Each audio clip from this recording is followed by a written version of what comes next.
You do this weekend? Soccer. My kids started their soccer season, so but my two sons and my daughter all playing soccer. So it is a soccer day. Are they on the same team? The boys are. And then school's starting tomorrow for them. So it was open house and getting their stuff together, their clothing. Oh, it's great. It's weird when you're a kid. It's like just one big planned activity after the next. Oh, yeah. And you just get kind of... Carted. Carted. Yeah. From one thing to the next. Mm-hmm. Are they into the soccer? The boys are just totally into it. Really? Yeah. It's a different era. Yeah, exactly. Football was the thing for me, but soccer's clearly their deal. My folks, my family always wanted me to play soccer, not football. But this is 1978, 75, Oh. And I was like, hey, I was like 11, and I said, I don't know if you've read the papers lately, but soccer for pussies. I don't know what you're trying to pull here, folks, but I ain't no pussy.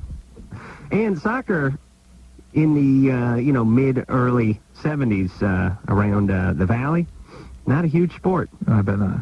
Not at all. And also, it didn't offer the kind of contact that I craved as a youngster. How old were you when you started football? I started playing football when I was 7. No, and you craved contact? I played organized football at 7. Because you craved contact? No, I just loved football. At 7? 7, I had pants on and was ramming into other guys. I understand that part, but the desire to play part is what I'm questioning. That you conceived of what football was, craved the contact, wanted to play that sport. Yeah. Wow. No one in my family wanted me to play. I bet not. I mean, when I was 7. I still don't like it. No, thank God I don't play as much as I used to. And I played 7 years of Pee Wee. It's huge. It's huge. So, here I am. Look at me. See that study that came out on head injuries? Did we talk about that last week? We brought it up, yeah, except for because of all the head injuries I've had, I've forgotten what we were talking about. Okay. But, yeah, it's not good for you. No. And back when I was playing, too, the whole idea was hit the guy with your head. Right. They now call that, they sort of made that illegal now. I mean, coming in head first. Right. But not back then. Here was their plan. While the guys have primitive apparel and primitive equipment and almost no padding amongst the in the head area, let's go ahead and use their heads. Now that we have sophisticated helmets, let's stop using the head quite as much. Brilliant. Yeah. And water was a no-no back then, too. They didn't believe it was good for you. I didn't drink any water from 7 till it was almost 16th birthday. I had a sip of water. Nicole? Yes? You're 20. Yes. What's going on? Oh, we did that movie over the weekend, too. Oh, we did a movie on Friday, me and Drew. Oh, hold on, Nicole. I'm big time. I was at Bill Maher's party. Oh, yeah, how was that? We had soccer instead of that. It was like the first sort of Hollywood party I've been to ever. Yeah. It's just a bunch of celebrities. Hanging out. Getting drunk, smoking pot. It was real Hollywood. There was a bunch of... Gary Busey was there, and, of course, Bill Maher was there. Larry Flint was there. Had an interesting conversation with Larry. It basically went, hey, Larry? Yes. Last time you were on the show? Yes. You promised to send me a Busty subscription? Yeah. I never got that. Okay. That's my conversation with Larry. And Larry was genuinely upset, though. It was funny. I go, I don't want to bust your balls, Larry, but, it's been about 4 or 5 months since we've talked last, and I'm really kind of missing that subscription you promised me. And he went, yes, I don't know what happened. I'm upset. Not only will I get you the subscription, but I'll get you all the back issues you missed. Oh, my God. Hey, he was on the beach, right? Yeah, it was right in Malibu. How did he deal with his golden wheelchair? He didn't hit the sand. I see. He put paddle tires on his wheelchair, and he wheelied along the sand. That movie was pretty interesting on Friday. That was fun. Yeah, Drew and I did some movie, I don't know who's in it, Brooke Shields and somebody else, right? That's going to direct that video, isn't it? With us? I would assume, yes. Nicole? Yeah. You're 20. Uh-huh. What's going on? Well, my problem is that I've been with my boyfriend for a year, and he can only perform for like 4 minutes. Yeah. And I was wondering, is this normal, or, Have you discussed this with him? Yeah. And what does he say? Well, I mean, he just feels really bad and ashamed that he can only go for that long. But he can only have intercourse for 4 minutes. Yes. But he can do other things, right? Yeah. Does he do those other things? Sometimes. Sometimes. Mm-hmm. See, this is the big problem with the guys who can only perform for 3 minutes or 4 minutes or a limited amount of time. If the guy put in 15, 20 minutes in other places using other parts, women wouldn't really have a beef, because as soon as you do that, you're sort of on the clock sexually. You know what I mean? But you Right. cannot skip foreplay and then perform 3 minutes. Right. You must do 27 minutes of foreplay, perform 3 minutes, and it's like, hey, I logged a half hour. Put that down in the little box, that little sex box, when you're filling out the form on the side of the bed there. Well, put me down for 30 minutes. Is there any way, like, you can overcome this? Or? Yeah, he needs to get busy with all other aspects of it. Well, how about him managing himself a little better? How often do you guys have sex? Not that often. How often is not that often? Well, we've been together for a year, so, I mean, we probably had sex like 10 times out of the year. Oh, really? Yeah. He's still with you? Yeah. And, okay, but did you guys start having sex 6 months into the relationship? Or 10 days ago? Like, before like, when did we start? Oh, Jesus Christ. First call at night, I'm ready to kill myself on Sunday. How often are you two getting it on? Jesus Christ. For, probably, like, 6 months.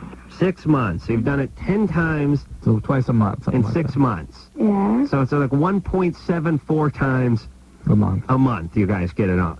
Yeah, probably. So it seems like if you did it more, maybe you could hit a little rhythm.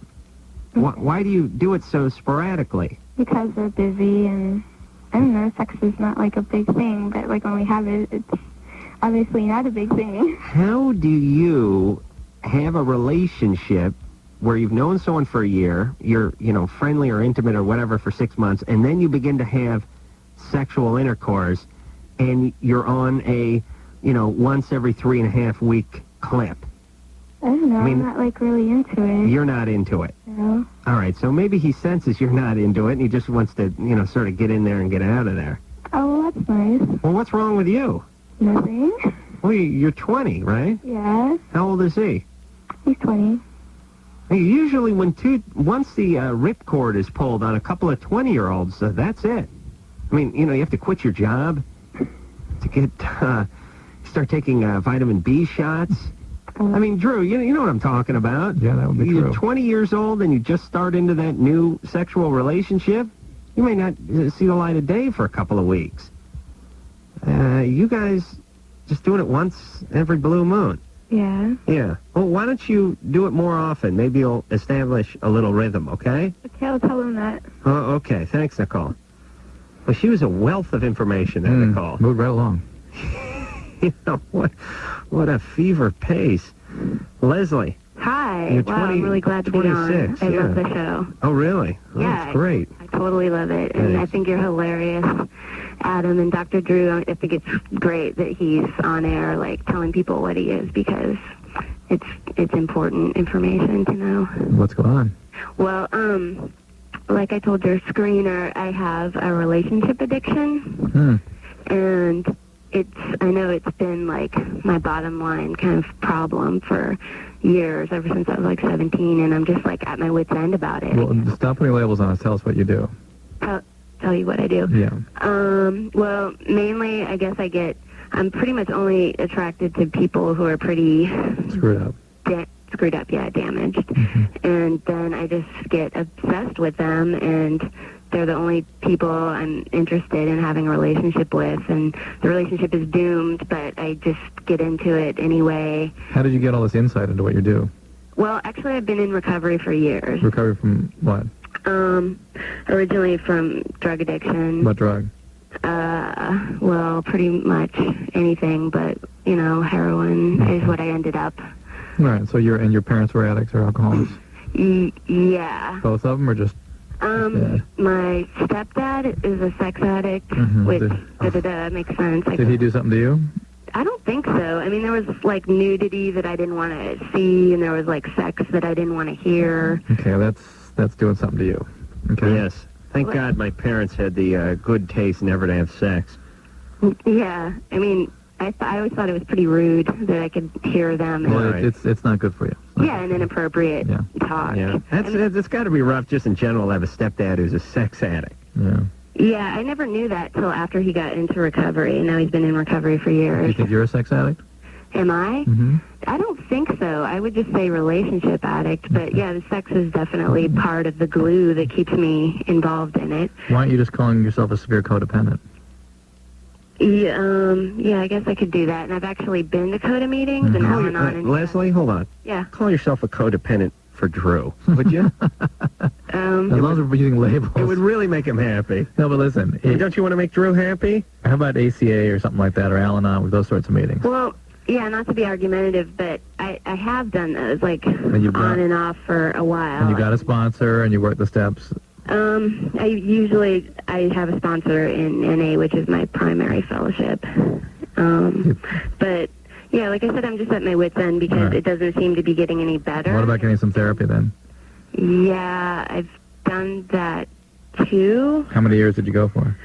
I've been going for years on and off. I mean, I guess I knew this was what you would say. All right, but listen, I got an idea, because we get a lot of these calls with the therapy on and off, with the program on and off, and AA on and off. Well, she's been well involved in NA. Well, okay, but here's the deal. Let's just liken it to a physical thing, like working out. Right. Like, let's say someone's calling and saying, listen, I keep yo-yoing, I'm overweight, I can't lose the 20 pounds, 30 pounds. I was thin for a while, and then I put the weight back on. The same exact thing. And you said to them, well, how about eating right and working out? And they go, well, I tried to eat right a couple of years back, and I did a little working out for a few weeks, but lo and behold, look at me, I'm a slob again. Exact same thing. It's like, okay, but you'd be an idiot if you were going to try to talk someone out of, someone who's telling you to exercise and eat right.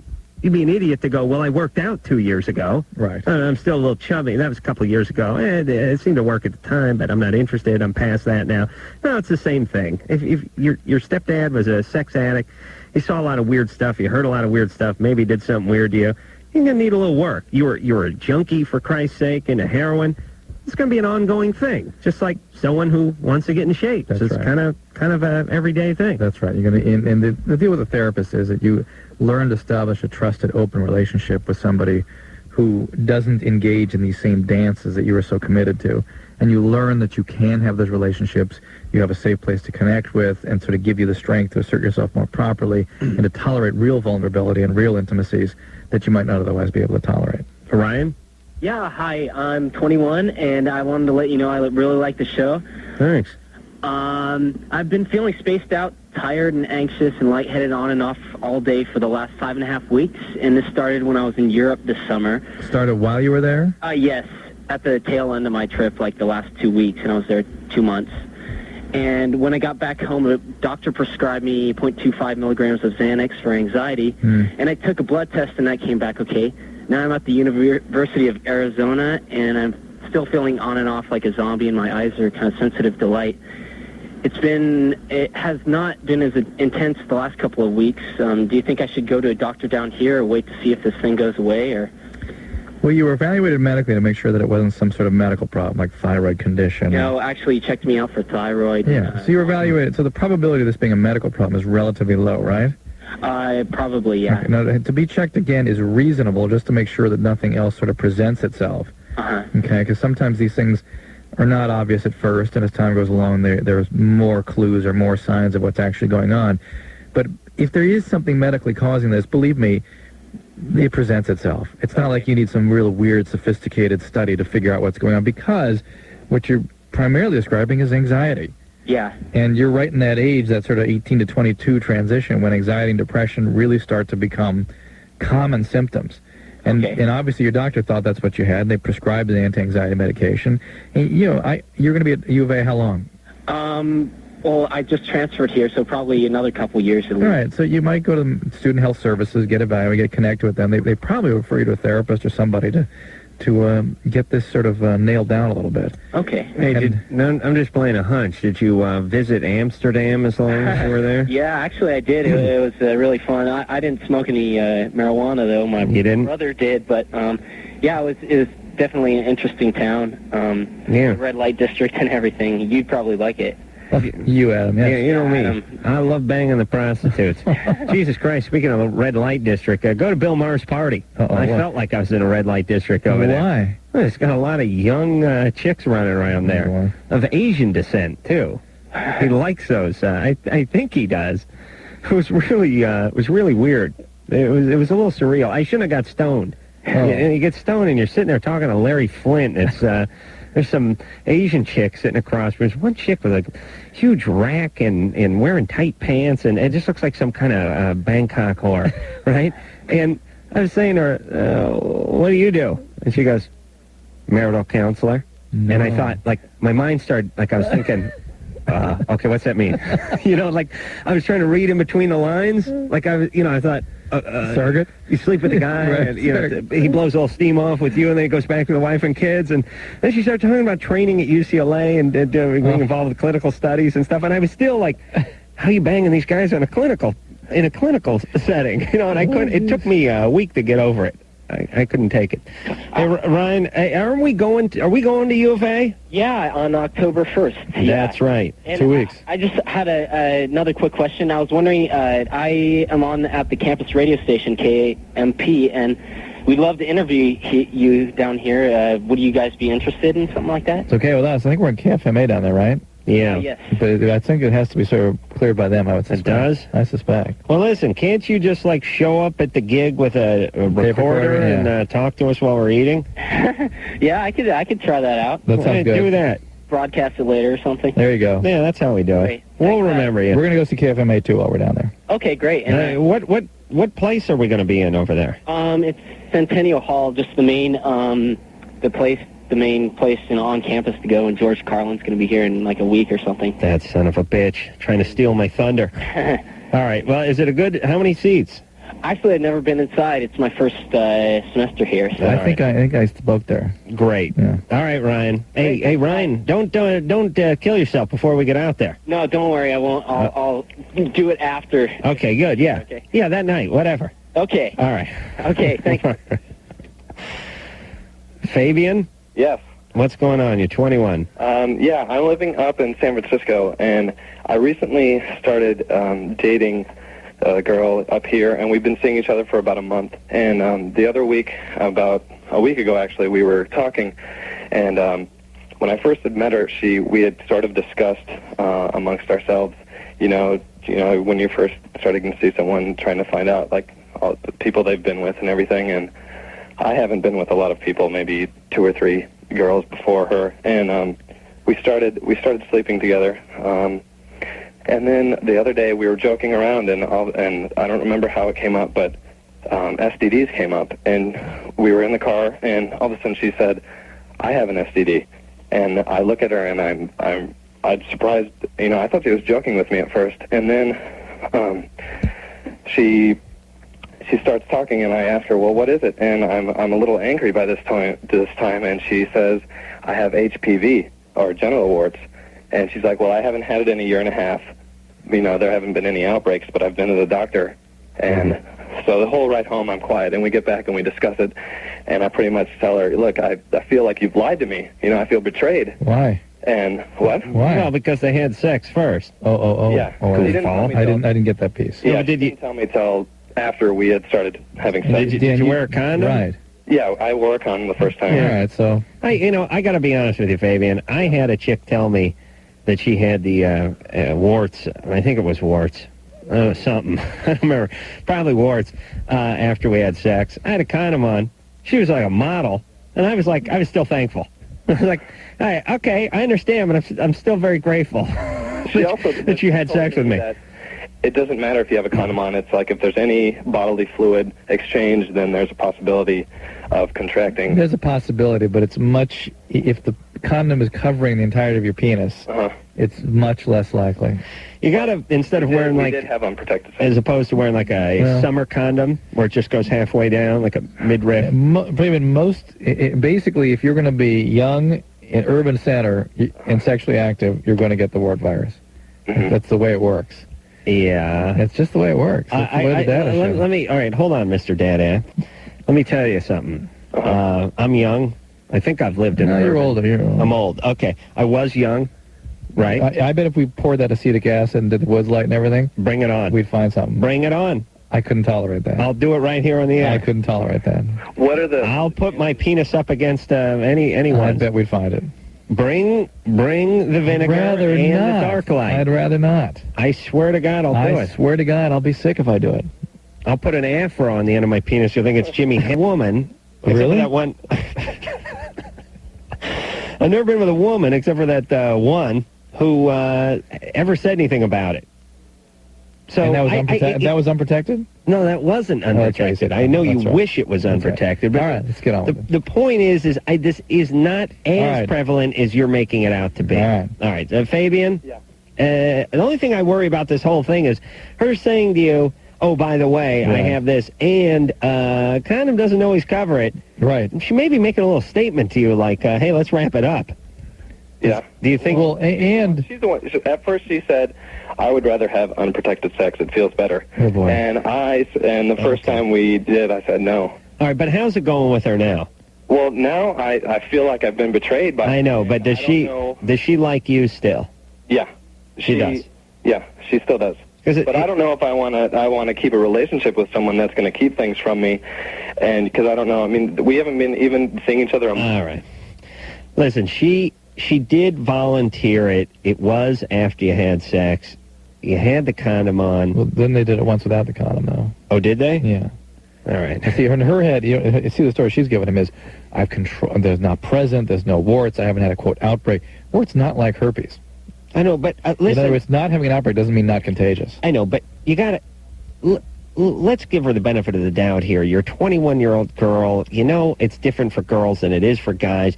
You had something a year and a half ago. When you're 21, that's a million miles away. Yeah. Now you're 19 and a half. Now you're 21. You haven't seen any outbreak in quite some time, and you're just going to give yourself the benefit of the doubt and try to avoid an uncomfortable conversation. I'd give her another shot. And besides, with Fabian's track record, he needs it. He's not getting anywhere else. You know what I'm saying? No, we're done. We're going to break. Well, we got to talk to Leonard for a second. Leonard? Yeah. You're 18? Yeah. Your girlfriend is meeting other guys on the internet? Yes. And she wants an open relationship? Yep. Okay. Hang on there, Lenny. Yeah. We'll explain what an open relationship is after this. Well, I guess it would be nice if I could touch your body. I know not everybody has got a body like me.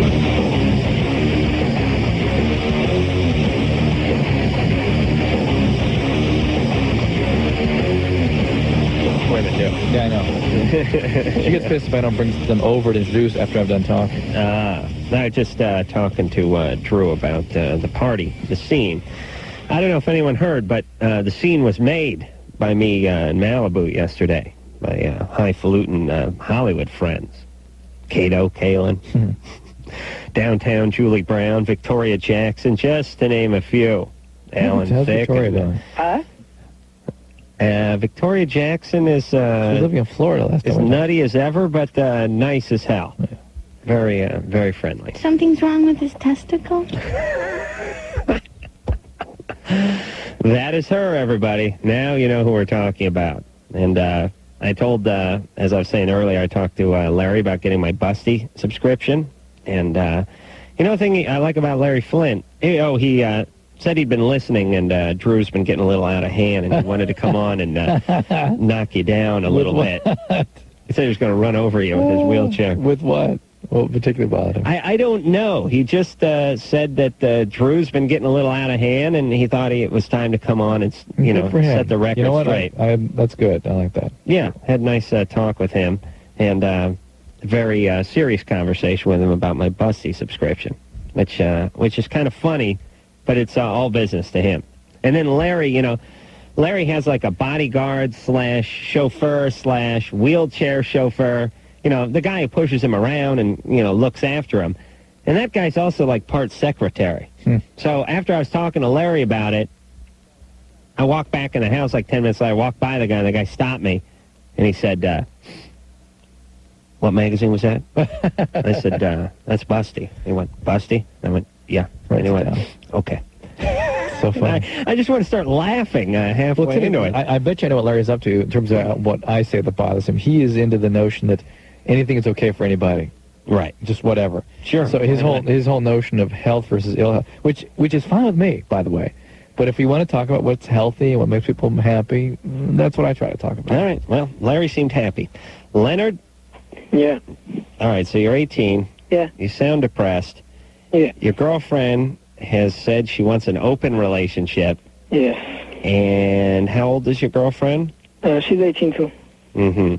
Now, Leonard, I hope you're sitting down, because when a woman says she wants an open relationship... She wants a closed relationship. She wants this relationship closed. Right. Finished. Right. Yeah, because yeah. I've even told her that I got really angry with her this one time that she got home like at 2:30. Oh, not a good sign. Mm-hmm. And I told her, you know what, it's over, forget it. And then she's like starts crying and begs me like, no, Yeah. I want you to stay with me and all this crap. So Leonard, here's the thing. She is a very chaotic woman, and she will spread chaos into you and your life and your relationship. And when you're 18 and you got a boner, you don't know. Yeah. You're just totally confused. You're all left up. You don't have the brain power at 18. And by the way, you don't have it at 21 or 25. Or 28. Or 28, really. I mean, looking back on my own life, only in the last, let's say, 6 to 8 weeks have I been able to figure any of this stuff out. But the point is if you're attracted to a woman and there's a serious physical attraction, and then you're having sex and you're working the relationship that way, and she starts getting a little chaotic, a little nutty, a little crazy, you will jump right into the middle of that. And intellectualize and figure it out. You get do whatever. You get whacked out and screwed out. 18-year-old guys do not have the emotional capacity to be objective enough about a relationship to figure out whether to go or whether to stay or what's best for them in terms of health. So they will, it's like one of those Bugs Bunny cartoons when the cat and the dog get in a fight and it just starts spinning around. There's just that cloud where you see like a paw flying, and then once in a while like the cat pokes his head up and you see the dog paw pull it back down into the cloud. And a bunch of little zingers flying from it and stars and everything. You'll just get right in the middle of that, and then that's that. Yeah, that's it. You're there. You're there. So close it off. Close it off. She's chaotic. Yeah, I want an open relationship. Now I'm going to come home drunk at 2:30 in the morning and cry because we've ended things. Yeah. I guarantee Leonard will dance with her for another 6 months, but it'll be all wasted time. Mm-hmm. Unless you've learned something from it. Mindy? Or from this phone call. Yeah, hi. Well, it won't be a waste of 6 months. You really learned a valuable lesson. You're 17. Yeah. What's going on? Well, unfortunately, it'll take 6 more relationships just like this to really learn the lesson. Maybe 8. Go ahead. I've had this best friend for like my entire sophomore year. And towards November last year, she started cutting, like self-mutilation, like seriously. I was there for her the entire time. And towards June, she started to completely ignore me, and I'm not quite sure why. All right. So you don't talk to her now? She's like in all my classes. It's kind of... Have you tried? Yeah, but you don't talk to her now? No, I do, but like when I go up to her, it's like I'm committing this like mortal sin speaking to her. Did you ask her what? Oh, okay. But so what I'm asking, Mindy, is you don't, not that you don't attempt to talk to her now, but just that you don't have a relationship with her now. It's weird because I asked her about it. I'm like, why do you ignore me? She's totally like denies it. She's like, I'm not ignoring you. Are you sure she's not on some medication or something that's making her sort of react differently than you're used to? She was on Zoltar for a while because she... Yeah, but she may be on something stronger now. I mean, when don't know. When people are cutting, usually somebody will try to intervene, and pharmacology is part of that intervention. Yeah. And that can make people seem rather flat. Yeah, but she's not cutting anymore. She got like this fabulous new boyfriend. Well, she's not cutting because she may be on medication, and maybe she'll tolerate a relationship because she may be on medication. All right, but listen, Mindy. Yeah. Who cares? I care. She's crazy. What do you want? No, she cares about it. Come on. No, she doesn't. Listen, I understand friends caring about friends that are, ruining their lives with heroin or booze or, who are cutting on themselves or something. But once they're not drunk or cutting or bleeding or something and they're just looking at you going, hey, the bell rang. I got to go to class. See ya. There's really not much you can do at that point. Just leave her alone. That's it. What's up with you, Mindy? I don't know. Don't you have other friends? No. Why do you need projects? It's like I invested all this time in this girl. She was cutting on herself. I was there for her, and now here's how she repays me. It's just she has no reason, or she hasn't given me one. She may not have one, and she may not But whatever it is, it's the way she feels.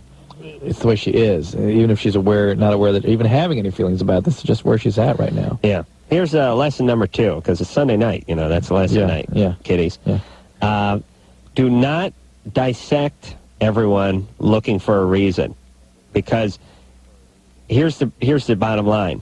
The answer is no, and it doesn't matter if the answer is no because they hate you or they love you too much or whatever it is or anything in between. It's just the answer is no. Don't want to hang out with you. Yeah. Don't want to be around you. And that's another thing that happens. You get older and you just go, yeah, all right, and you just go away. And someone says, why don't you talk to Earl anymore? And you go, I don't know. Don't care. Moved on. You got to do that. Yeah. And that's what this person wants. It's unfortunate that when you're really tightly involved with people from your childhood. It is. But don't you remember needing to know the answer? Oh, yeah. Why? But why? But why? Why did we break up? Why? She said she loved me. Or why? Why did we stop talking? We were best friends. Inherent in every why is, I'm going to do something about that why. Oh, sure. That's what it says. Then I can figure it out, and then I can change it. Right. But the why is because. Accept it. Yeah. You get older, you stop asking why. Because you know you're not going to change it. It is? Yeah. Or you just get tired. Yeah. You start asking why about other things. Like what? Like, why do I drive... Why am I such a loser? Why do I drive a $40,000 car, and when I rewind on the cassette deck, the radio doesn't come back on? And I got to wait for 20 minutes for this 90-minute tape to rewind? When, in 1983, when I used to drive into Silver Lake with my stoner friend John to do construction in his VW van that had a 1979 Blaupunk stereo in it, that whenever he rewound the tape, the stereo would kick on immediately, so you'd be listening to whatever it is you wanted to listen to until the thing clicked and you're fully rewound. Why? Why? Those are the whys you ask, right, Drew? Very important. Does your car do that? Yes. It does? Drives me crazy. It shuts off the radio? Yes. Why? It's nuts. This technology's existed for 20 years. You got a $55,000 goddamn car. You can work that in? Insanity, I tell you. Sheer insanity. Clarissa? Yes? You're 20. Yes. Uh-oh. What's up, Clarissa? I placed the baby up for adoption about 16 months ago, and both the father and I have a history of, drug and alcohol abuse, and I was wondering if that, trait or gene is going to be passed down to my son. With about 50% probability. Now, the good news is that not only have you made a great choice... You guys aren't raising him. That's the good news. That's the really good news, is that even if he inherits... Oh, Drew, really, no, listen, because you made a courageous choice, and even if the child inherits the gene, if he or she is raised in a very stable, nurturing, connected environment, even if the disease develops, it will not develop as intensely. It will develop later in life. It will develop usually in a relationship with a less addictive drug. Yeah. So, yes, he probably has a 50-50 chance of inheriting the gene, but the severity of the disease, you've done your job in terms of decreasing the risks inherent in somebody who has that gene. I'm very confident in his parents. They're wonderful people. Oh, God bless you for doing what you did. Yeah, I'm best friends with his mom. I love her to death. We have a very close relationship. But you served your time for 9 months. You went through the pain of giving it up. Yeah. You did it on behalf of the child. I think it's fantastic. All right, do you see the kid? Oh, yeah. Uh-oh. He's beautiful. I see him all the time. How's that work? It was a very, very, open. We weird this out. How's that work? That sort of co-opting the kid? Well, I'm moving across the country. Oh, good. So, because I figure I don't want to put, him getting to know me. You're right. And him not understanding who I am. Or leaving, yeah, good. But to see him, because we set up a little meeting thing, 3 days after he was born, and then I saw him, every couple weeks, and I'm just kind of, weaning away, I guess. I think you're, okay. I look at this more like a weaning on, personally. But you know what? I don't have the urge to see him as much as I did when he was first born. You know what? This should be studied, frankly, because it's possible. I've studied it. No, but maybe that weaning that she experiences helps the child process the loss, or it could rekindle it every time, make it a lot worse. But somebody needs to study that. I don't think it's ever been studied. All right, does a kid have a biological bond with mom? Yes. They know which one mommy is? Yes. Is it, well... if you got a 1-week-old and there's 3 chicks... But, yes, they'll figure it out. They know mommy, or they just go for the biggest rack? Both. No, they tend to know. They tend to know mommy. Yeah, but should mommy be far away, though? But Isn't that's it the confusing question. when new mommy comes in? That is the question. Should it be just an abrupt cutoff or a slow, I don't know. Oh, it should be. Hey, listen, when you give a kid up for adoption or decide to, when you have the baby, it should go right from you to the new parents, and they should take them home, and they shouldn't leave any forwarding address. They're raising it now. It's their kid. And you hanging out with the kid, I think, is just going to create some sort of bond that's going to have to be broken. It might or it might help them process through the one that was already there. Looking at their little infant? I don't know. Wouldn't you think 9 times out of 10 they just want to be with that infant?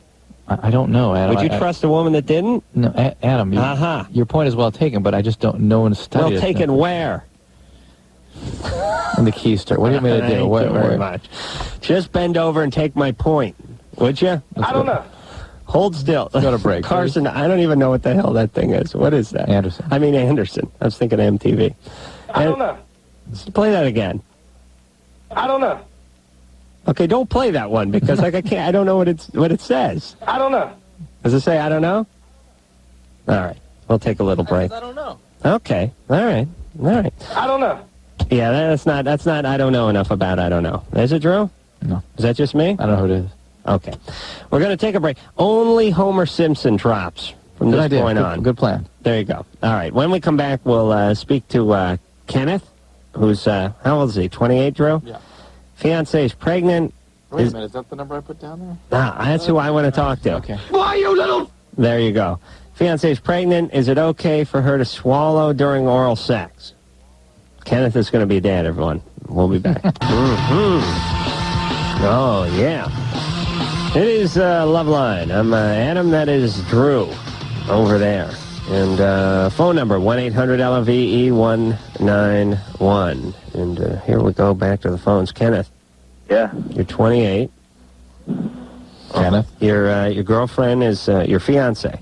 Yeah. She's pregnant, right? Uh-huh. Is this your first kid? Yeah, my first kid, her third. Oh, how old is she? She is 23. She'll be 24 next month. Oh, perfectly normal, perfectly healthy. Is she divorced? No. No, of course not. Was she married before? No, she just had a couple bad relationships, I guess. Oh. So, is this her third kid from a different different daddy? 3 different dads? 3 different ones. Yeah. Perfectly normal, perfectly healthy. And, hey, this is what you call a pattern here, Kenneth. Well, I don't know. We've been together for 3 years. Okay. All right. Are you going to get married? Yeah, next year. What about the other kids? You like the other 2 kids? I love them. They do. Why next year? Right now, the baby's due in October, and we've just been kind of struggling a little bit. And we've been getting things ready for the baby and everything. What's the struggle? Financially, you mean? What's that? Financially, you've been struggling? Yeah, a little bit. We should understand what marriage actually meant to a couple like this. What do you mean? I mean, they're committed to each other, supporting each other through tough times. They're organizing for the kid. They're nesting, but not ready for marriage right now. Well, I don't know. What does marriage mean? Are you not married? Not married for readiness? Are you not ready for marriage, Kenneth? No, I think I am, and she's been wanting it. So why aren't you doing it? Back to that question. Get married in 2 weeks. Get married tonight. Oh, shut up. No, but you know what I mean? Why? What is the delay all about? I don't understand. I don't know. I think I'm a little bit scared, actually. Oh, okay, so you're not ready. Well, I am, but I don't know. It's just a little bit scary. Get your ass together, for God's sake. You're having a child with her. Come on, give me a break. Give me a break. Well, Plus, he's only 28. He's a baby. If you leave these other 2 kids, you're going to damage them by getting involved in their life. Nowhere. All right, then get married, all right, please? Are you really? You're not going anywhere? I ain't going nowhere. All right. Get married. Very much love with this lady. All right, get married. Get married. Just sign that paper. Just in front of God and everybody. Just make it a gesture, okay? Okay. Even if it means nothing, just make the nothing gesture. Kenneth? Yeah? All right, do you work? Yes, sir. I'm going to guess what profession you're in. Go for it. Okay. Framer. Yeah, I've got to go construction. Framer. No. Did that for about 8 years, but no. 8 years. I could hear it. I could hear it in your voice. But I'm not into that. You ain't into that. You did framing for 8 years? Basically, head homes, remodels. Yeah. Now, you're out of that. You're in a factory setting. Automotive. Automobile, yeah. Oh, tires. Tires, brakes, shocks, and alignment? All of it. Yes. Wasn't bad. Hey, Kenneth? What's up? You find, now be honest, you do a lot of brake jobs and stuff? No, not really. What do you do mainly? Change oil. Change oil. Change oil. Yeah. That is the quarterback of the mechanics team, the oil changing. A lot of guys think it's the guys who rebuild the carbs or drop the trannies, but it's really the oil monkeys that are sort of the bread and the butter, the brains in the garage, right? I don't think so. I mean, you got to pull that plug at the bottom of the pan, and then you got to get the funnel under it so it don't go all over the place. Regular Einstein. Kenneth, you had a question? Yeah. She says it's okay, oral sex and all that. Now that we've set up. Right. And I was just curious if it would hurt the baby in any way. Oral sex? If you gave her oral sex? No. If she gave you oral sex? Right. No. It'll hurt the other two kids when they walk in. That's a few years of therapy, but the one that's in her won't know. How would that hurt her baby? I don't know. You don't want to poison the kid. Well, no, this is my first baby, and I don't know nothing about it. Right. You can do whatever you want. It's fine. Okay. Enjoy. All right, Kenneth? All right, I've got another question. No more kids after this one. What's your other question? Okay, it's for Adam. Okay, yeah. We've been together for quite a few years, okay, and we used to start listening to you guys probably about 2 years ago. Mm-hmm. And we heard on there that Adam wanted to fart on some girl's head, pay her $500. I just What wondered. happened to that? Yeah, what happened to She that? was from Arizona. Oh, wasn't she? Ann kind of put the kibosh on that. Wouldn't let you do A it? wonderful producer, Ann. No, she didn't. She wouldn't not let me do it, but I had somebody wanted to come out and do it or something, and she kind of, I may be wrong, and I know if Ann's listening, she's pissed, but she was kind of dragging her feet with it or something. Is memory serving? I think the girl sort of didn't follow up on a call, and we were instructed to drop it. Remember? Something like that. I'd still like to do it. Maybe Howard Stern has done it since then, or something like that, though. Well, you can do up Howard Stern. I can fart on Howard Stern? Why not? I think it costs more than $500, but unacceptable. There you go. But hey, Kenneth, good luck with the family and the oil changing and the diaper changing and the whole nine yards. That was not Homer Simpson. No, that was the baby from the Family Guy. Was it? Am I right? Very funny show, that Family Guy. Recommend it highly. Joe. Hey, how's it going? You're 20. Yep. You've been having sex with your girlfriend for 10 months. Well, we haven't been having sex. We've been like, just like oral sex and like just, I guess you'd say dry sex. Right. Because that's my brand of sex. Yeah. Dry sex. Yeah. In the beginning of last year, I had intercourse with this girl, and then I had a scare. I had like an ingrown hair on my genitals, and I thought it was something else. Right. So now you're just having dry sex and oral sex? Well, then I got together with this new girl, which I'm like really in love with. And, yeah. And we've been together for 10 months, and we tried to have sex 3 times. The first 2 times, like, I just got scared and. Yeah, you lost it. Yeah. And all right, hold on, Joe. We have to take a break. It's funny when guys can't get it up. It always takes them 15 minutes to get that to get that out. Yeah. They don't have problems talking about anything except for the get it up part, and then it just becomes some sort of commencement address. We had to think of all the different ways they express that. It's always the long way. Yeah. All right, we'll be back. We'll get to Joe. Figure out what's wrong with his pecker after this. Little ladies. Hey. All right. We'll take a little. Let's talk about number 2. We'll take a little 10-second break, and we'll be back with more of the Fabulous Show in just 10 seconds. This is Loveline on Radio Station. KNRK Camas, Portland. An Intercom radio station.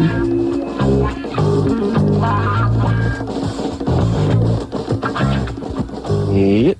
Loveline. We're talking about bear tracking or something here. We're talking about number 2 and gas, and it's really one thing. Here's what I want to say. A lot of people listen to the show. They think we disagree on everything. And we do disagree on quite a few things, and we do argue about a few things. But one thing we both agree on is farting, and number 2, and all that stuff is just funny. It's just funny. And as I've said before, I thought farting was funny when I was 5 or 6, and I figured, all right, by the time I get to junior high, I'll be over this. And then I was 14, and I was laughing when I farted. And then I thought, well, all right, it's a puberty thing, but as soon as I get a little bit older. Then I was like 19, and I was laughing. And now I'm 35. Doing TV shows about it. Doing TV shows about farting. And it's just as funny as it ever was. And now I've just come to grips with it. That's it. It's a way of life. It's a chronic condition. It is. It cracks me up every time, and I tend to enjoy people who enjoy farting. And little lady. Hey. All right. We'll take a little. Let's talk about number 2. We'll take a little 10-second break, and we'll be back with more of the Fabulous Show in just 10 seconds. This is Loveline on Radio Station. KNRK Camas, Portland. An Intercom radio station.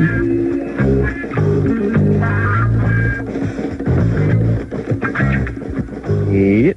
Like Loveline. We're talking about bear tracking or something here. We're talking about number 2 and gas, and it's really one thing. Here's what I want to say. A lot of people listen to the show. They think we disagree on everything. And we do disagree on quite a few things, and we do argue about a few things. But one thing we both agree on is farting, and number 2, and all that stuff is just funny. It's just funny. And as I've said before, I thought farting was funny when I was 5 or 6, and I figured, all right, by the time I get to junior high, I'll be over this. And then I was 14, and I was laughing when I farted, and then I thought, well, all right, it's a puberty thing, but as soon as I get a little bit older, then I was like 19, and I was laughing, and now I'm 35. Doing TV shows about it. Doing TV shows about farting, and it's just as funny as it ever was, and now I've just come to grips with it. That's it. It's a way of life. It's a chronic condition. It is. It cracks me up every time, and I tend to enjoy people who enjoy farting, and I don't trust the man who doesn't. And I know you guys don't trust me, but I don't trust you, so what do you think of that?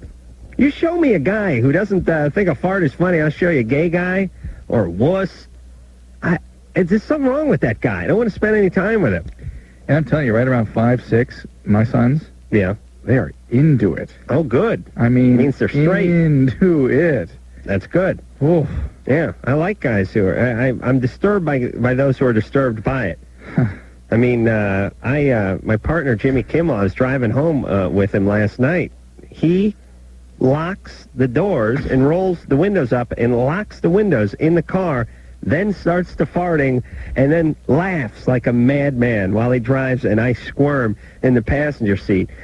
He's even been known to turn the heater off just to get something flowing. Oh. And he didn't start the door locking until I would actually open the door, while on the freeway. Right. And I'll flap that thing around going 65 miles an hour. So he decided, boy, what a way to go. That's funny. You're talking to a California Highway Patrol guy. What happened? I broke the wind, yeah. And then I locked the window, yeah. So Adam opened the door, and the draft sucked him out. We're going 70, and I think a semi ran him over. And it's sad. Don't tell us, folks, what happened. We'll just say we found him by the side of the freeway. But, yeah, it's good. It's good stuff. I'm glad you're on board. And listen, if a doctor gives it the green light, it's funny. Joe? Yeah. You're 20, and you've been having sex. Well, we haven't been having. Yeah, right. Right, because one time you had sex, and then you got an ingrown hair, and you got a scare. Yeah. So now you don't have sex, but 3 times you've attempted, and 2 of the times you couldn't get it up. Well, actually, all through, right before we had intercourse, whatever. Mm-hmm. I don't know, it just lost it, I guess. Well, and once that happens once, you're going to be convinced it's going to happen again, and yeah, of course that anxiety makes it happen again. And the bad thing is that that the first 2 times, my girlfriend, she thought it was all of her fault or whatever. Yeah. She thought it was her. Yeah, but, Joe, you're kind of freaked out with the sex thing in general, aren't you? Yeah, exactly. Why? I mean, I guess it's just the scare of it happening again. No. You're freaked out. You had sex unprotected a year ago. You got a pimple on your nuts 2 days later, an ingrown hair, you spazzed out. You're ready to spaz anyway. Yeah. Why? Yeah. Why? Why? Oh, what do you mean I'm ready to spaz? Most 20-year-old guys could give a rat's ass about an ingrown hair on their nuts. They want to get laid. Oh, well, it was like a one-night thing that happened, so I was just scared about... He's not going to answer. Okay. All right, Joe, you have issues with sex. Are your parents very religious? No. What's your nationality? I am Caucasian, and I have Filipino in me. Uh-huh. And is there any cultural thing that says you should wait to get married, or it's evil, or something like that? Oh, no. No. Okay. No. And do you have low self-esteem? No. Okay. You feel good about yourself? Yeah, I feel good about myself. You're an atheist? Your parents aren't putting any pressure on you? Yeah. All right. Then you should be able to just have sex. Put the condom on, have sex. You're uptight. There's something going on with you. Okay. Look into that. Okay. I don't know what that is. It's a lot of possibilities. I mean, he may just have a generalized anxiety problem of some sort, a panic or anxiety disorder, and it depends how severe it is, whether or not that would need to be treated separately. Certainly he should be talking with his partner about these feelings and have her calm him down, make him feel accepted and okay should he have any performance problems. It's tough when you're young, too. Your penis is very sporadic. Dysfunctional. A little spotty. Yeah. Works sometimes, doesn't work other times. It's a crapshoot. Don't go back to that. If you get any crap on it, that's you're putting it in the wrong place. But you don't know what's going on. Then you get older, you really learn the penis. The penis works well. You don't have the highs, but you don't have the lows. You kind of even out. And what happens with the penis, it just kind of reminds me of like an old boxer or something. Maybe not in great shape, maybe not the knockout power he had, but just like can go in there and bang around. You know what I mean? Knows he's going to make it a few rounds. He can hang on, kind of like what Roberto Duran has been doing for the last 5 years. You could jog further than Roberto Duran could, but if he got you in the ring, he has so much savvy and so much just sort of technique that's just been sort of whittled into him. He could be drunk, he'd still probably beat you. You know what I'm talking about with the penis, Drew? Right, it's technique. It's like technique meets experience, meets confidence, meets I don't care. It finally has become wise. Yeah. And now it's like I said, you throw out the high score, you throw out the low score, and it's just you and your penis now. Wiener wisdom, thank you. Thank you very much, Anderson. All right, where are we? But I remember being 18, 19, and it's like, I'd be looking down at my penis, the girl being bad, I'd be in the bathroom, I'd be pull the sweatpants open. Listen. I don't know what your plan is, but let's get on the same page. You have I don't need any surprises here. Same talk when you're sitting in history class getting ready to go to the blackboard. That's right. Same sweatpants, by the way. Listen, I don't know if you have any ideas. But now's not the time. I don't know if the American Revolution is something that stimulates you or not. I hope not. And let's just get through this. And the penis is like, it doesn't cut deals when you're 18. It's like, sometimes I got a boner, and that could be when you're at the blackboard. And sometimes I feel like taking a nap, and that could be when you're with the head cheerleader. It all depends. As a matter of fact, here's a promise I will make you. This is the penis talking. If you can get that head cheerleader into this American history class between, let's say, 9:30 and noon, Monday through Friday, I'd be there for you. But a couple of Mickey's Big Mouth in the park, dog may have crap somewhere in the vicinity, truck running, I don't know. That's iffy. Now, the penis works fine. Fortunately, it's of no use to me anymore. Jack? Hello? You're 22. Yeah, I am. What's going on? I've never had a girlfriend, and even more than that, lately I've been just having a lot of trouble just like talking to women beyond small talk. It's really difficult. Whenever I get that feeling like, hey, I should ask this girl out, my mind just sort of freezes up. And I need to know like if it's me or if I'm just not meeting the right women or. Do you have difficulty in social situations in general? Not really. I did in high school, but that was high school. Have you ever dated at all? Sorry? Have you ever dated at all? A few times I've been out with a woman, but it was never like really romantic, Can somebody set you up? Is it the problem getting to the dating point? Yeah, at this point, yeah. Once you are dating, would you still freeze up, you think? I don't know. I mean, I've never been, it's never, like I said, it's never been really romantic, so I don't know if I would still be the same way. Sure makes... Go ahead. Yeah. I was going to say, he's got to start a band. Well, that would do it. What's the furthest you've gotten with a woman? Not past the first date, I would say. And so, have you kissed a woman? No. No. Wow. 22. Yeah, well, I mean, my high school situation was really bad. And so I did what you guys say on the show a lot. I delayed my gratification. I just tried to do really well in school and go out of state to college. But then, once I got to college, I just couldn't do it then either. All right. Well, quit hearkening back to high school, though, because that wasn't last semester. I mean, you've been through college. Yeah. Are you done with college? Yeah. Didn't get any trim in college. No. Oh, see, here's the problem now, Jack. Now you're your own worst enemy. Guys, women smell this on men and love to dig it in a little deeper. It's kind of funny. Men do it to men; they don't do it to women. Meaning, when a man sees a weakness in another man, a guy, kid who's not getting along, a little clumsy, a little awkward, he'll go pick on him. That's what high school's about. Yeah. Women do that too. Women do it too. But a woman that's in trouble, men will swarm. Yeah, it's like a gazelle is falling behind the pack, and the hyenas are going to have at her. All right, so Jack, you need some confidence, and that's going to come in the form of a hooker. Well, now wait a minute. What are you doing with your life right now?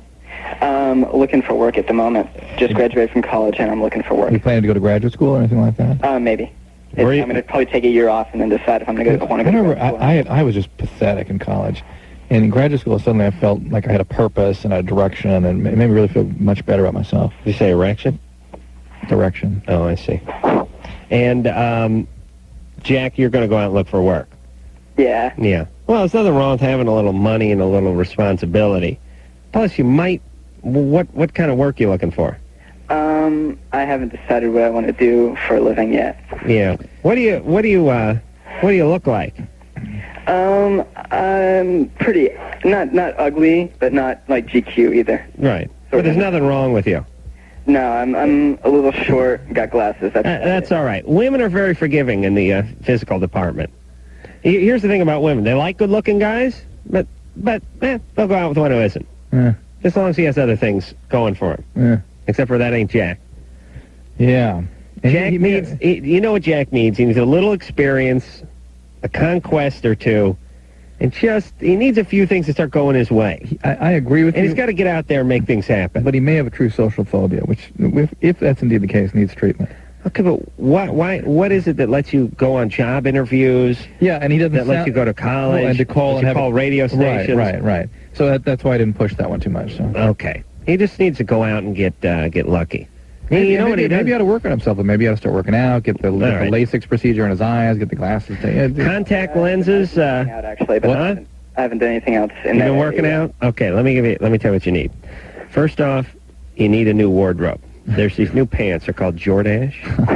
Jeez. Jordache jeans. They go right up your butt crack. They really make your ass look tight. And then you need boots, cowboy boots. And you tuck these really tight jeans into the boots. Are you writing this down? Yeah. Okay. Yeah, sure. Okay. Then that guy's good judgment too. I like that. There are these suspenders. They're rainbow colored. You may remember them from Mork and Mindy. I think I had those. There's some buttons on them and stuff, and like arrows and hands and stars and stuff.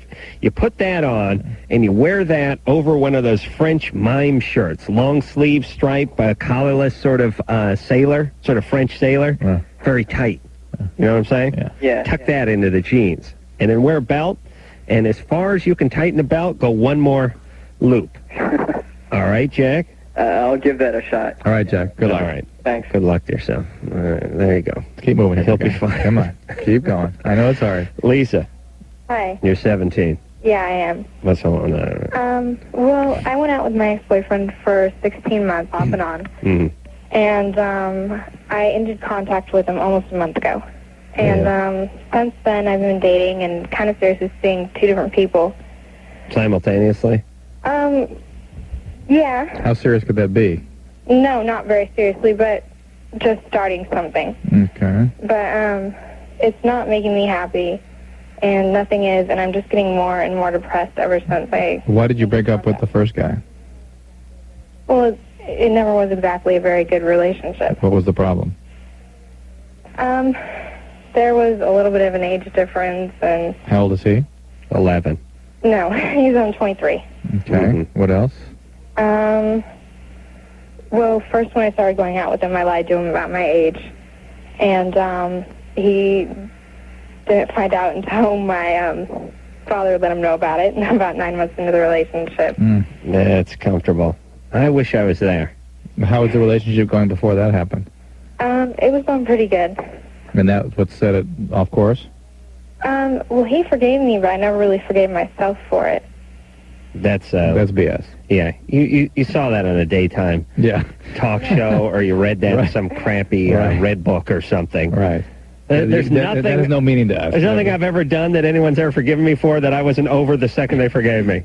Well, I didn't get why he forgave me, because I wouldn't have forgiven myself if somebody or... You didn't trust that he forgave you, and you had to do something about that.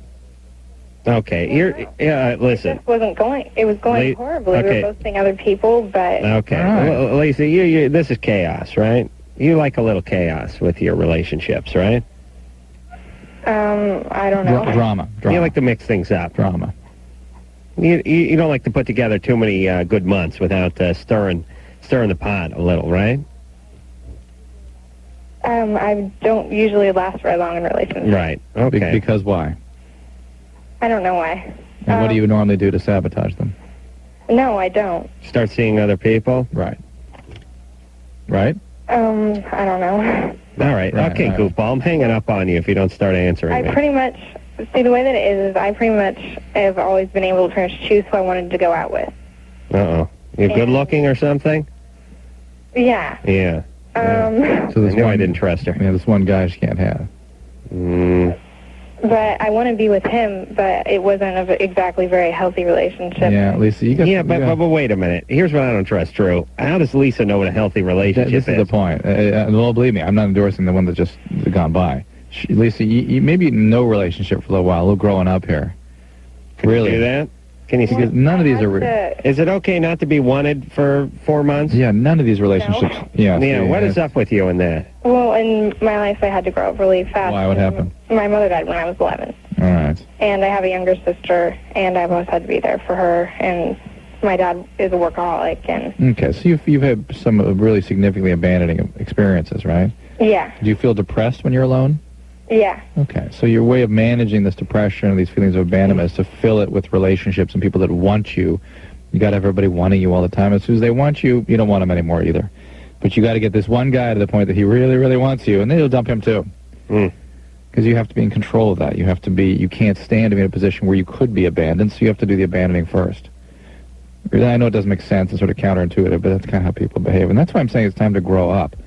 You sound very. She sounds about 14. Right. And you need to take some time and really just be out of relationships, not get locked into the same dance you're in.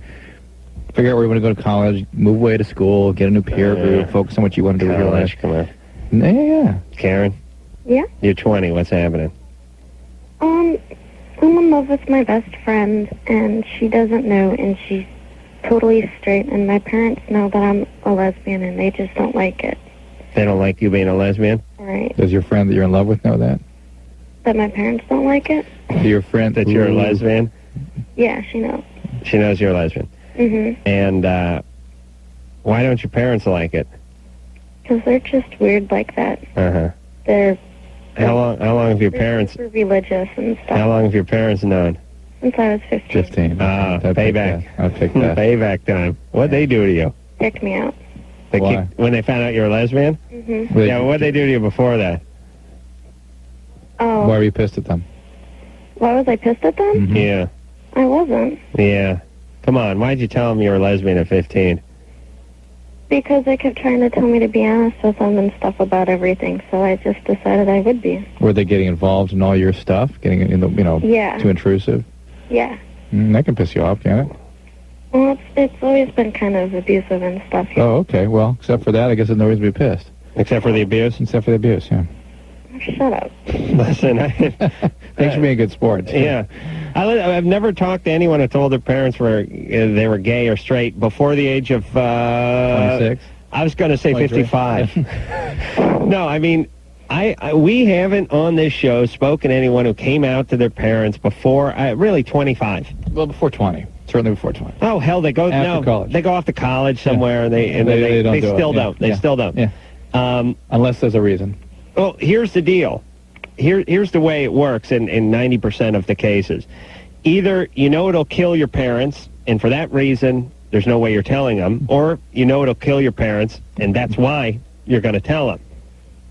And then there's the 10% who have sort of liberal atheist parents who don't really care. Like, my parents, I'll blow a guy right at the dinner table, they wouldn't care. No. That's a Carolla ritual, isn't it? No, it's been passed down through the generations, yeah. So, all right, so Karen, your parents, what kind of abuse did they perpetrate on you? Physical and sexual. Oh, other than that, you have no reason not to like them? Yeah. Other than physical and sexual abuse? Okay. Oh, God. Wow. Sorry? And they're religious people? Yeah, they didn't used to be so much, but now they are. It's like, Are they drug addicts? that Moody, or whatever, like those Bible stations on the radio. Who sexually abused you? My brother, my dad. And your dad? Yeah, and a little from my mom, but not much.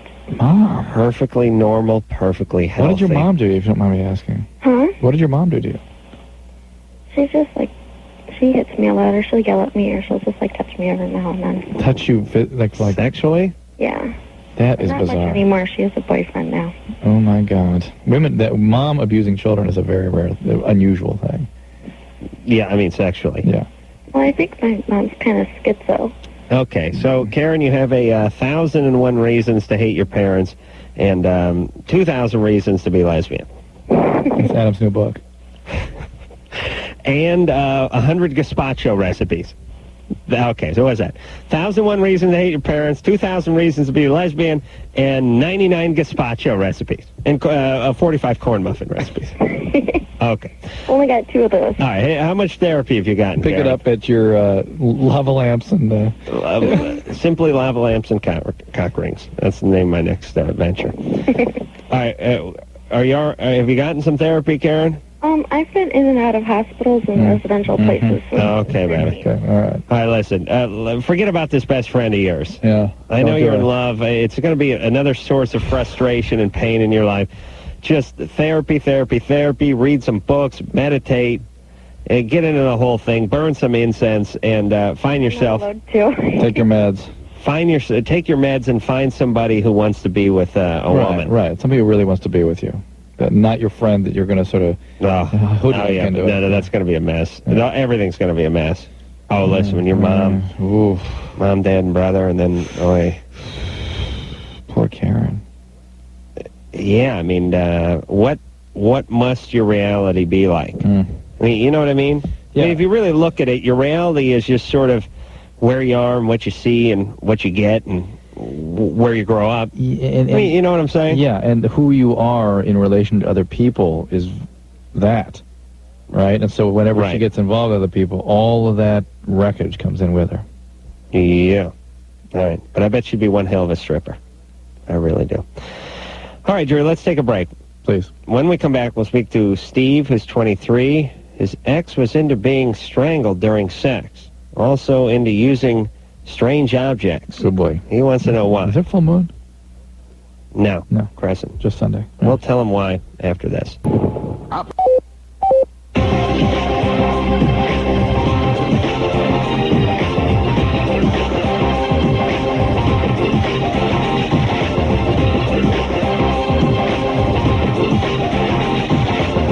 See?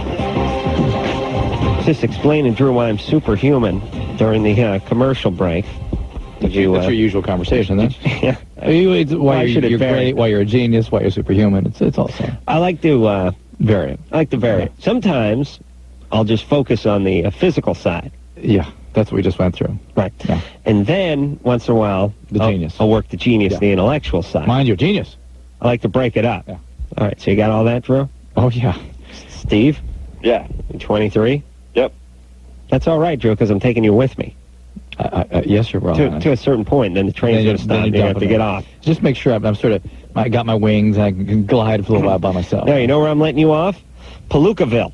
Where the hell's Palookaville? I don't know, but they used to say it in the 40s, I think. Seriously? Yeah, do you remember that? No. Okay. Steve? Yeah. Yeah, so your ex was into being strangled during sex, and you using strange objects on her? Yeah. What are strange objects? Well, the whole object thing was more when we were drinking, and drinking quite a bit, and that was just kind of a... yeah, just later on. I was more curious on the strangling. Hey, Steve, what would be one of the strange objects you've used on her? You know, bottles and different types of maybe a weapon or two. What kind of weapon? Pretty weird. Shotgun. Oh, my God. Perfectly normal, perfectly healthy. Pretty weird, huh? Yeah. Oh, yeah, by the way. Yeah, exactly. Are you a cop? No, not at all. All right. But anyways, and that happened less often than the strangling. So what is her history? Where does she get all this? I don't know. Just energy. That's kind of why I'm calling. What would be like Well, I sprinkle a little physical abuse or sexual abuse, and I think she worked. She must have worked at Army surplus store. That would probably be it. Would you say that'd be it? But the fact that she needs all that stuff in order to, I mean, there's lots of theories to why people need that kind of thing in order to feel connected, to feel better. Yeah, we'd have to talk to her. Yeah, but don't you think this is kind of a layup? Yeah, I would say sexual abuse. I mean, that's... Or abuse. Abuse. Physical abuse, sexual abuse. Someone was rough with her at some point, and then there's a sort of recreation going on. The people, what we don't know is whether or not that kind of abuse in childhood sort of overstimulates the brain to the point that in order to feel stimulated again, it's like you burned out the stimulation centers, let's say. And so to get going again, you have to use that same intensity of stimulation to even get somebody sort of aroused. Right. Does that make sense? Yeah. When your uncle's banging you at 7, you've peaked. Where do you go from there? Well, it just burns out those arousal centers, so to speak. Or is it just that you need to master those things, so that's the only place you're wired to go back to in order to have a connected relationship, and it's too painful to go anywhere else? I'm going to go with the master theory because it is connected with the act that was perpetrated on you before. Right. It's not just random Otherwise, it's like, stimulation. it's not, let's just get on a roller coaster where people can watch. Right. It's like, it's got a violent, familiar nature. And what I've not seen is an explanation where that biology comes in that sort of locks it into those original events. And some sort of circuitry is sort of hardwired right then. It comes from Haiti. Okay. That's where that biology comes from. I've been wondering where it came from. Brian? Yeah. You're 17. I have this problem with an older woman. Mm-hmm. First of all, I have like 3 questions. One's for you, Adam, and one for Drew, and one for both of you. Go ahead. Adam, do you really smoke pot? I certainly have, yes. Do you actually smoke pot? Yeah, actually. Well, let me think. Let's see. What day is it, Drew? It's Sunday yesterday. Sunday. How many hours? Wait, today, it's 11:30. Oh, yesterday. Did you ever get to smoke a bong load in Drew's car? No, I never did. I never do did that? That must have been when I was gone or something. Oh, yeah, that's what I was going to do. I got stoned and forgot. Now, listen, everybody. Oh, is that when you had my car? What you were going to do? Actually, first thing I did was I went to Tijuana to buy tile. In it, like a cheap tile over there, and you got a big trunk. Yeah. And then I figured while I was waiting for the guys to load the tile, I'd have a bong load, I'd go in Ensenada or something. Listen, hey, Brian? Yeah. All right, here's the thing, and I'm going to be perfectly clear about this. Yeah. I feel part of my job on this show is to be honest. I really do. But I don't want to endorse certain things, and I don't want my honesty to be looked at as an endorsement of certain things that I don't necessarily agree with for everybody. Yeah, well, I don't smoke pot because you do. I mean, you're not like my role model. You're cool and everything, but... Yeah, but you're looking for a reason to continue smoking pot every day. I mean, I can just hear it in your lung function. Really? Yeah. Yeah, I mean, you got bronchitis, chronic bronchitis. Here's the deal. Hear it. Wise ass. Chronic bronchitis? How can you tell that? Drew, what the F was I talking about? Go ahead. Oh, shut up. I was trying to make a goddamn speech here 5 minutes ago, and then we got into bronchitis. You don't want to endorse certain behaviors. Oh, I want to explain it because I know how things get. And I want to be honest, but I don't want people to think I have a drug problem. Go ahead. I go to a party like I went to yesterday. There's a joint going around, and someone hands it to me, and I take a toke off it. But I don't buy the stuff. I don't go out looking for it, and months will go by without me partaking. On the other hand, I may go to a party Friday night and someone may hand me a joint, and I may go to a party Saturday night and someone may hand me a joint, and that means 2 nights in a row. And then 2 months in a row go by and nothing. That is basically it, and I don't do it when I'm working, and I don't do it when I'm driving, as far as you guys know. So, Brian. Okay, for Drew. You smoke a lot of weed, though. Yeah. All right. And I never smoked pot when I was 16, 17, 18. Uh-huh. I was like a jock. Yeah. I didn't become a burnout until later. So here's the deal. I don't think it's good for people, and not necessarily at 17, but yes, at 17, but especially 14. I think there's a big difference between an adult doing it responsibly, just like I think there's a big difference between an adult having a couple of cocktails responsibly and a 15-year-old getting drunk.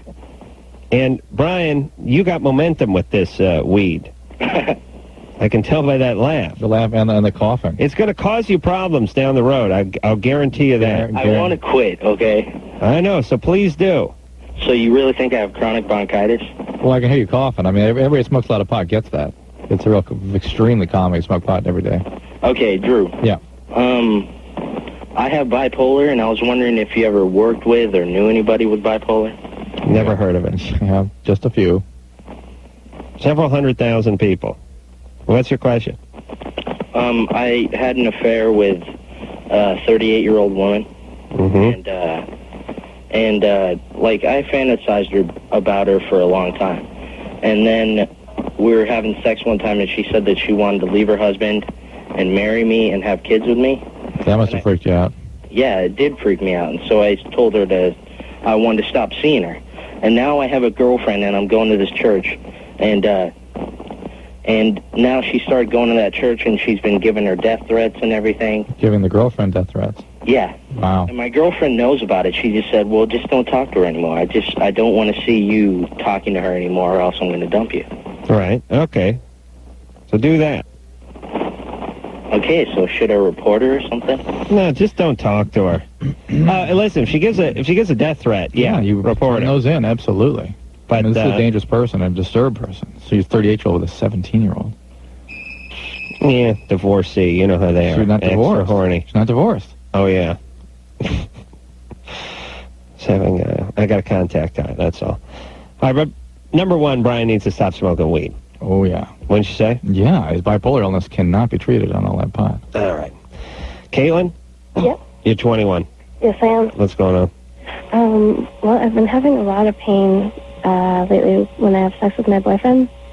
It's in my abdomen, and I guess it goes back a couple months. I was having blood in my urine, and it kind of got brushed off by the doctors and progressed, and it would come and then go away for a little while. And I don't know, about a week ago I was having sex with my boyfriend, and what happened was the muscles tightened up, and I couldn't even, I could hardly breathe even. It was so painful. And you've had pelvic exams recently? Yes, I have. I had one right after this. And that didn't show anything? Excuse me? That didn't show anything? No, they don't know what it was. I went to see a urologist, and they said, well, it could have been a UTI, but they're not really sure. UTI means urinary tract infection. Yeah. And did they treat you with antibiotics? They gave me an antibiotic. It went away for a day, and then the blood came back. So it was a little redder. And so you were checked for kidney stones? Yes, I had a CAT scan. Wow. And nothing in the pelvis, no endometriosis, or they didn't find anything. No, nothing up the sleeve. You're heading for a laparoscopy, aren't you? A what? A scope where they look in there? Oh, laparoscopy. Have they talked about that? Like a catheter? No. Well, the gynecologist would do this. No. Have you seen a gynecologist yet? No. I see a general practitioner. But don't you think she should see a gynecologist? Yeah, I think it's time. I understand the urologist is making sure that there's nothing wrong with the urological They did a test where they stuck something up, and everything was fine. That's a cystoscopy. Okay. I'm talking about where they actually put something in your pelvis, in your abdomen, and look around, look for endometriosis. It sounds like endometriosis more than anything, because that can even cause some blood in the urine occasionally. That thing Drew is speaking of is called a mag light. It's a large flashlight that the police use. It's sort of a baton. I think it takes 4 Six. Six D-cell batteries. They'll warm it up usually before they get it up there, right, Drew? Yeah, usually. All right, so she needs to go to a gynecologist. I think, yeah, it's time. It is Get time. that, I'm glad the more serious kinds of conditions are the urologic ones, so it's good those are ruled out first. Mm-hmm. All right. Let me just say something to, Caitlin? No, Marie? Mary? Yeah, Marie. I don't know Marie. what the difference is. Hello? Marie? Hi. Hey, you're 21. Yeah, I'm 21. What's going on? You sound older. I sound older? Well, thanks a lot. There's these two guys. One of them lives in New Mexico. He's a truck driver. He's really nice. He's an all-American guy. And there's this other guy he's 28. He lives closer to me, but he's kind of like a controlling freak. Mm-hmm. And he's in school, and when he gets done, he's going to be making some pretty good money, but should I take security or happiness? What's this guy going to be doing when he gets out of school? He's going to have 2 bachelor's degrees. He's going to be a registered nurse, and I'm not all sure what he's going to school for. He's taking all kinds of classes. Now, listen, enough said. Once you make registered nurse, that's it. You're on easy street. You're like, I'll give you an example. You remember when Jed from the Beverly Hillbillies was shooting at some food? Yeah. He could have hit oil, or he could have hit a degree for a registered nurse. Either way, that's a mansion. That's a couple of cars, maybe a Bentley. That's easy street, my friend. Yeah, but he's kind of a jerk. Well, then forget it. No jerks. Listen, I don't trust a guy who wants to be a nurse, number one. To me, that means gay or mercy killer. Or quite possibly He both. was in the military. All right, now I don't trust that either. Number 2, 2 bachelor degrees aren't any better. It's really, it's like, sort of like a poker hand, like bachelor degrees. It's like I got a pair of 3s, I got a pair of 4s, I got a pair of 7s, I got a pair of... You're better with 3. They just look good on a resume, right? You can have 5 bachelor degrees. It doesn't make a difference. You choose to go in one direction, you make $35,000 a year, right? Yeah. Yeah. And so the registered nurse, I bet the truck driver probably pulls down as much as the registered nurse if he has, if he's... He rides Broncos, too. Professional, sometimes. He does? Yeah. Well, there's some extra income. And steady, the kind of thing you can count on throughout the years. Yeah. Put the kids through college with that Bronco busting income. Not to mention, this guy's liable to, branch off into calf roping and other lucrative aspects of the rodeo circuit. The only thing is I'm divorced. And my divorce was based on abandonment. And I'm kind of, scared to even put my foot in the door. Well, don't be in a hurry, Marie. Yeah, you're 21. You've already got 1 divorce under your belt. You sound like you're a 48-year-old... you sound like... My psychiatrist said. Yeah, 48-year-old Vietnam nurse. Yeah. Just take it easy, baby. Yeah, you don't need guys. Don't worry about it. Hey, look on the bright side. Maybe one of them won't like you. Just relax. Take it as it comes. You're complete. You're whole without these guys. Right, Drew? Right. All right. We'll be back.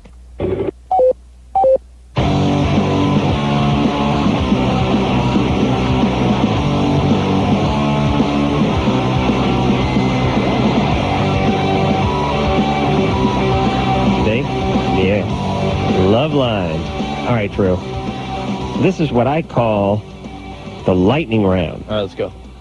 And here's how the lightning round works. First, you speed up. I talk about the lightning round for 11 minutes. Then we take half of one call, and the show's over. All right? Let's go. Now, let me give the rules to the lightning round. Drew, you listening? I'm listening. Here's how the lightning round works. I'm going to reach for it. I'm going to touch one of these buttons, right? Then we're going to talk to one of these callers, and we're going to pile through all of them as fast as we can or until I get distracted, sidetracked, and go off on a story about high school football. That should be like about 30 seconds. All right, okay, let's go. Ready? Yeah. Go, Eric. All right, here's the thing. You're 18. Yeah. Yeah. 2 or 3 months ago, me and my girlfriend go at it 8 times a day. Right. And it's now, it's probably every once in a while it's about 6 times a day, 4, 5, 6 times a day. Right.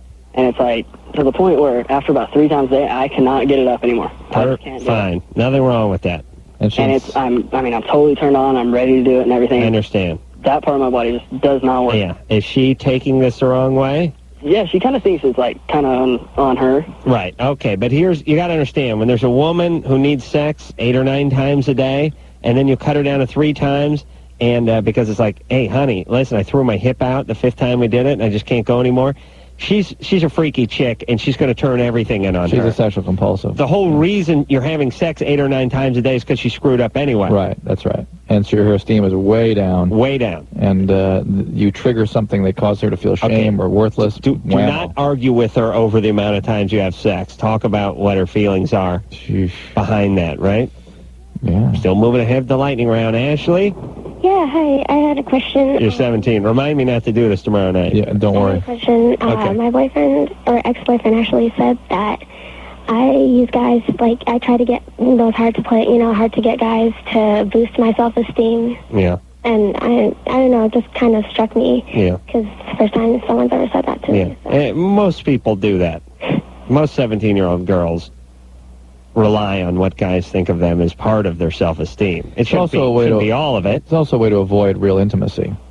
Yeah, but the thing is, I had sex with him, and I didn't want to, and because of that, he's saying that I try to make him happy just so that I can, boost my self-esteem. Right. Is that true? I don't know, because nobody's ever said that before, and I never thought about it that way, Well, you're a pleaser, and maybe it's more important what other people think of you than what you think of yourself. Right. All right. That's good with the lightning round. I don't know what you do with that, but stop acting out. Well, you start You feel worse when you have sex. When you don't want to have sex with somebody, don't. Corey. Yeah. He's still rolling on like a thunderhead. You're 14. I don't know what a thunderhead is. What is a thunderhead? I've heard it. Big cloud, isn't it? There you go. Moving right through the town in the lightning round. Corey, my man, 14 on the line. Been on hold for 16 minutes and 59 seconds. What's going on, brother? Well, all right, so I'm going into my 2nd day of high school tomorrow. Uh-huh. And, my whole first week, I've just had, so many girls, come up to me, and I could have had them. But I have a girlfriend. Yeah. But see, she's 2 years younger than me. And all the girls over there are older than me, and they all want, to get with me, and I haven't, I don't know what... How's your relationship with your girlfriend doing? Well, all right, first, it was, doing good, but then she found out, I smoked weed. Uh-oh. And then, I don't know, yeah. she was kind of, shaky, and I guess she made a promise to her best friend that she'd never date a druggie. Uh-huh. She just found out, but she likes me a lot because I'm older. That's right. Well, 14, who could blame her? You're 2 years away from a permit. Yeah, you're good as gold. I was just I've been calling you guys past couple nights, and I didn't get through, and I don't know what to do. All right, Drew? Well, look, if you're into this relationship, stick with it, and don't be an a-hole and go out with other guys or even make plans with other women, rather. And if you're not, and if this isn't working out, you guys are drifting apart, accept that, deal with it, and go ahead and date the people in the new environment you're in. All right, and easy on the weed, young Asher, if you know what I mean. Thanks a lot, Corey. We're moving on. You're driving me crazy. Kara, you're 20. Swear to God, I'm going to kill you. You're in the midst of the lightning round. I have a question. I'll take 2 seconds. I just wanted to know if the condom breaks, how much longer after that day can you take a pregnancy test for it to be... 2 weeks. 2 weeks? Mm-hmm. But now, why aren't you taking the morning after pill? Well, this isn't what happened to me. It's just kind of a question that I've been wondering about. I've gotten different answers from other people. I'm on the pill and might reuse a condom, so all right. It's something that interests me. But thank you. Well, if the condom, you're on the pill. If the condom breaks, you're on the pill. Do not sweat it. Don't cry over spilled sperm. That's what I always say. Let's move forward in the lightning round. We're speaking to Eric. No. Ernie. A quick additional lightning round, a last-minute edition. We'll speak to Ernie. Ernie, you're 32. What's happening, my man? Well, pot it up, please. Oh, what am I doing? I pushed it. There you go. And don't call me Adam. It's Ace. Okay, Ace. I've got a question for Dr. Drew. Yeah. Dr. Drew, I've had 2 kids, and I'm contemplating on having a vasectomy. Yeah. Well, I'm going to kill you, Adam. Trying to do some good radio. Would you shut up? Go ahead. I hear you. And my wife and I, when we had our second baby, we were having the chances of the baby was going to be born with Down syndrome. Right. So at the time, we did not want to have the vasectomy done. Right. And she did not have a tubal done. Right. And now the baby was born, and the baby's perfectly healthy, and everything's fine. But now we're in this predicament, being that she's already had... What is your question, Ernie? Ernie, come on. I'm here. What I'm wondering is, what are the chances of me having prostate cancer due to having a vasectomy. There is no relationship whatsoever. Wow. Ernie, my man's going to be shooting blanks for a couple of 100 years, but other than that, there's no problem. You don't mind a zipper in your scrotum sack. Get me out of here. Let's power through the lightning round. Let's go. Come on, let's go. We have one more call here. No. You did this one. I did, Eric. What about this one? Oh, you did that one 6. 6? Christina. Hi. You're 23. Yes. Using a vibrator? Yes. God bless you. I've been using a vibrator. When I first started using it, orgasms would come just like that. A couple years down the road, it's taking longer and longer. I'm wondering, am I getting a callus or something? You're desensitizing a little bit, but... Can't feel nothing anymore. That's what happens. Do you understand? How long does it take now? Huh? How long does it take now? About 15 minutes. All right. Use it anymore, they're going to have to put a metal plate in that. You know what I'm saying? Take a vacation. Let's move forward. Drew? All right, let's get out of here. Want to pee? Yes. All right. We'll be back with more to Loveline, the good Dr. Drew, the Love Doctor, and yourself. Myself, Ace Rockoli, y'all come back here. That's right. That's right. I mean, I don't or I should? That means you focus on what you're doing. Oh, it is? Yeah. Okay. Thanks, Drew. All right, tomorrow, Elaine Hendricks will be in here. Parent Trap. Man, she's been a million things. Yeah. She's real sweet. Drew's got a real hot crush on her. My kids do. Oh, new movie superstar she'll be in. Your kids like her? Oh, good. It'll make a smooth transition for them when you get married. So, until next time, this is Adam Carolla for Dr. Drew saying mahalo. This has been Loveline.